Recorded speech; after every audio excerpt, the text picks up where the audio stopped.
निर्मला शर्मा नाम की पेशेंट थी, जिसकी उम्र जो है कि 25 साल थी। कितनी थी इसकी उम्र? 25 साल थी।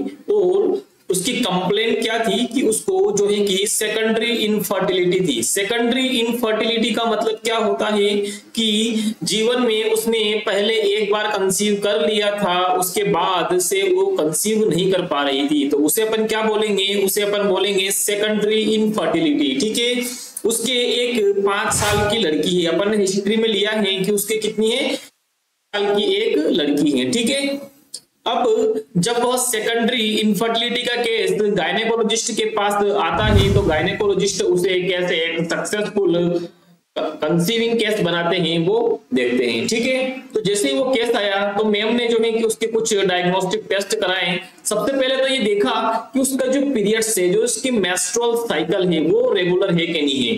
तो फाइंड आउट करने पर पता चला कि उस महिला की जो है कि मेंस्ट्रुअल साइकिल जो है कि रेगुलर है। ठीक है, उसके बाद जो है कि उसका पेल्विक यूएसजी करवाया गया। क्या करवाया गया? उसका पेल्विक यूएसजी करवाया गया। अब पेल्विक यूएसजी में क्या फाइंड आउट हुआ? उसमें जो ओवेरीज थे, ओवेरीज को स्कैन करने पर पता चला कि ओवेरीज उसकी बिल्कुल ही नॉर्मल है। उसके बाद देखा गया कि उसके पीसीओडी, जो कि महिलाओं में इनफर्टिलिटी का एक मोस्ट कॉमन कारण है, सामान्य कारण होता है एक इनफर्टिलिटी का महिला के अंदर, पीसीओडी, है ना।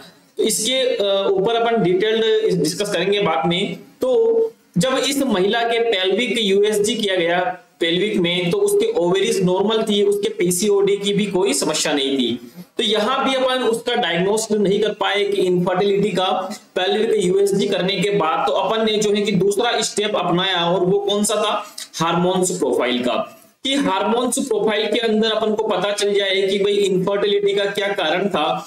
तो जब ये हार्मोन्स प्रोफाइल करवाए गए, तो इसमें थायराइड स्टिमुलेटिंग हार्मोन का टेस्ट करवाया गया, इसको एनालिसिस किया। उसके बाद जो है कि ल्यूटिलाइजिंग हार्मोन को एनालिसिस किया, फोलिकल स्टिमुलेटिंग हार्मोन को एनालिसिस किया, एंड आल्सो प्रोलैक्टिन को भी एनालिसिस किया गया। और जब इन हार्मोन्स की प्रोफाइल देखी गई, तो इनमें कोई भी ऊंचा या नीचा नहीं था, सब कुछ सामान्य सीमा के अंदर था। क्या था भाई? सब कुछ सामान्य सीमा के अंदर था। अब देखो, यहां तक हार्मोन्स प्रोफाइल कर ली, उसका पेल्विक यूएसजी कर लिया, तब भी अपन जो है कि सेकेंडरी इनफर्टिलिटी को डायग्नोस नहीं कर पाए, उसके मेन कोज को पता नहीं लगा पाए।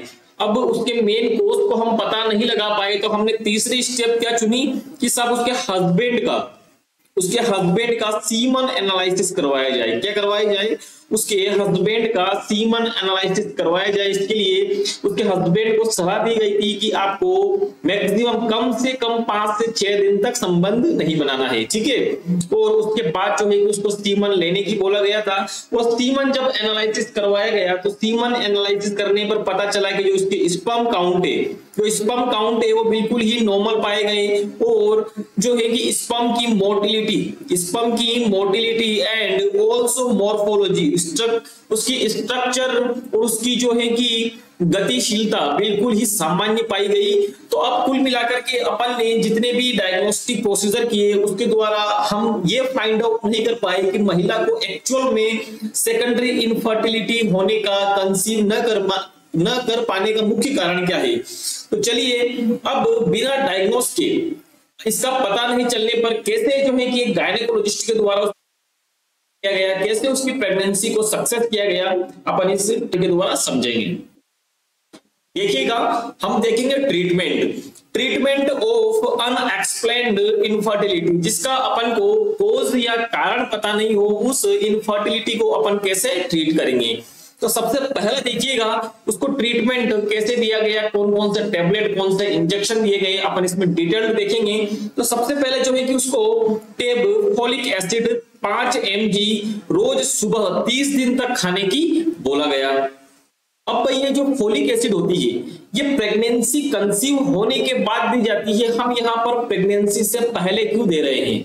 फोलिक एसिड को प्रेगनेंसी से पहले देने का जो मुख्य कारण है वो ये है कि ये अंडे की, यानी कि एग की क्वालिटी बढ़ाती है, एग का स्ट्रक्चर अच्छे से बने, इसके लिए ये कार्य करती है। ठीक है, प्रेगनेंसी के बाद हम इसलिए देते हैं कि बच्चे के अंदर न्यूरल ट्यूब डिफेक्ट ना हो। न्यूरल ट्यूब डिफेक्ट से बचाने के लिए जो है कि आफ्टर प्रेगनेंसी हम फोलिक एसिड प्रोवाइड करते हैं, लेकिन बिफोर प्रेगनेंसी इनफर्टिलिटी में हम ये इसलिए दे रहे हैं कि ये क्या करती है, एक अंडे के अच्छे क्वालिटी का अंडा बने इसके लिए ये जिम्मेदार होती है। ठीक है, तो अपन ने उसको टेबलेट फोलिक एसिड 5 mg रोज सुबह और 30 दिन तक खाने के लिए दी। ठीक है, उसके बाद जो है कि अपन ने उसको दूसरी जो गोली दी उसका नाम है जिंको लाइफ।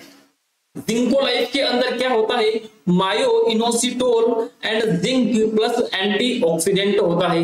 अब ये क्या काम करते हैं, जो जिंको लाइफ होता है, जिंको लाइफ क्या काम करता है, हार्मोन को बैलेंस करने का काम करता है और उसके साथ में ये ओवेरियन के जो फंक्शंस होते हैं उनको भी सपोर्ट करता है। ठीक है, अपन ने 2 न्यूट्रिशनल सप्लीमेंट दिए, एक दिया फोलिक एसिड और एक दिया जिंको लाइफ। ठीक है, देन जब एक्चुअल जो ट्रीटमेंट शुरू होता है वो होता है लेट्रोजोल से। तो देखिएगा जो तीसरी जो गोली उसको प्रिस्क्राइब की गई वो लेट्रोजोल 2.5 mg मेस्ट्रुअल साइकिल के दूसरे दिन से 5वें दिन तक खानी होती है। जब भी पीरियड्स महिला के स्टार्ट हुए उस दिन से लेकर के 5वें दिन तक यह गोली लेनी होती है। इस गोली को लेने से क्या होता है, लेट्रोजोल जो टेबलेट होती है ये फोलिकल स्टिमुलेटिंग हार्मोन जिसको अपन एफएसएच बोलते हैं, एफएसएच को स्टिमुलेट करके जो फोलिकल्स होते हैं उनको ग्रो करने में मदद करती है। क्योंकि जैसे मान लीजिए कि ये जो फोलिकल, जब ये फोलिकल ग्रो होंगे तो इनके अंदर जो अंडा है वो उसकी क्वालिटी इंप्रूव होगी। ठीक है, तो ये क्या काम करती है, फोलिकल को स्टिमुलेट करने का काम करती है। मेंस्ट्रुअल साइकिल के प्रथम दिवस से लेकर के 5वें दिन तक इसको खाना होता है। ठीक है, लेट्रोजोल टेबलेट देने के बाद, लेट्रोजोल टेबलेट देने के बाद मेंस्ट्रुअल साइकिल के 10वें दिन, मेंस्ट्रुअल साइकिल के 10वें दिन हम फोलिकल्स को मॉनिटर करते हैं। क्या करते हैं, हम फोलिकल्स की स्टडी करते हैं और हम देखा इस पेशेंट के कि इस पेशेंट के राइट ओवेरी में जो फोलिकल्स की साइज थी वो 14 से लेकर के 17 mm थी। कितनी थी, 14 से लेकर के 17 mm थी। यानी कि कुल मिलाकर के इसके जो राइट ओवेरी थी उसमें फोलिकल की ग्रोथ अच्छी खासी हो चुकी थी।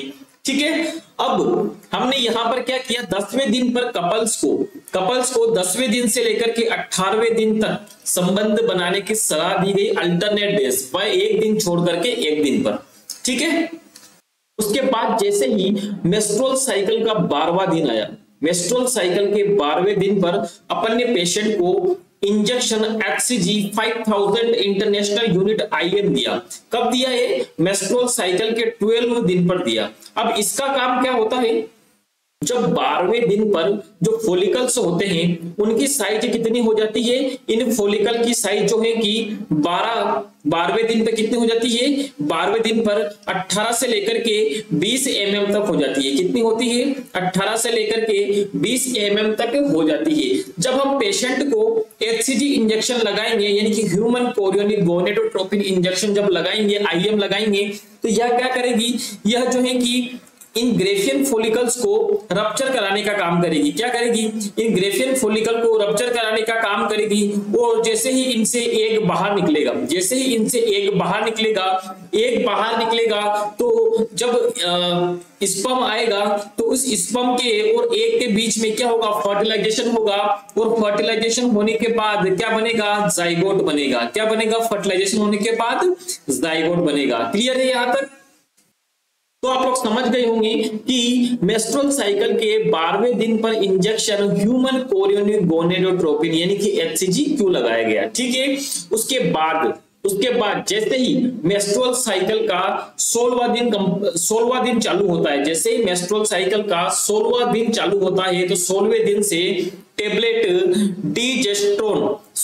डाइड्रोजेस्ट्रोन, कौन सी, डाइड्रोजेस्ट्रोन 10 mg 16 से 25 दिन तक लेनी होती है। कितने दिन तक दी अपन ने इस पेशेंट को, निर्मला शर्मा को अपन ने दी 16 से लेकर के 25वें दिन तक दी।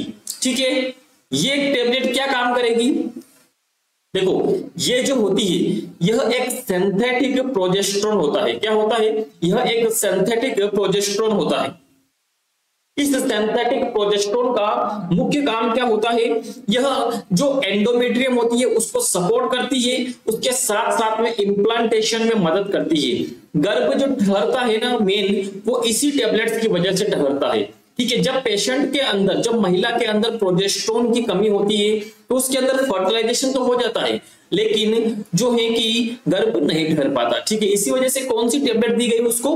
प्रोजेस्टेरोन टेबलेट दी गई। ठीक है, अब अपन ने जो है कि पेशेंट को सारा का सारा ट्रीटमेंट दे दिया। अब सारा ट्रीटमेंट देने के बाद जो परिणाम आया वो आगे देखिएगा कि मेंस्ट्रुअल साइकिल के 30वें दिन उसका प्रेगनेंसी टेस्ट किया गया और जो है कि उसका प्रेगनेंसी टेस्ट पॉजिटिव आया। अब उसका प्रेगनेंसी टेस्ट पॉजिटिव आ गया तो उसको टेबलेट डाइप्रोजेस्टेरोन, जो कि एक सिंथेटिक प्रोजेस्टेरोन है, जो एक सिंथेटिक प्रोजेस्टेरोन है, इसको 12 सप्ताह तक क्या किया?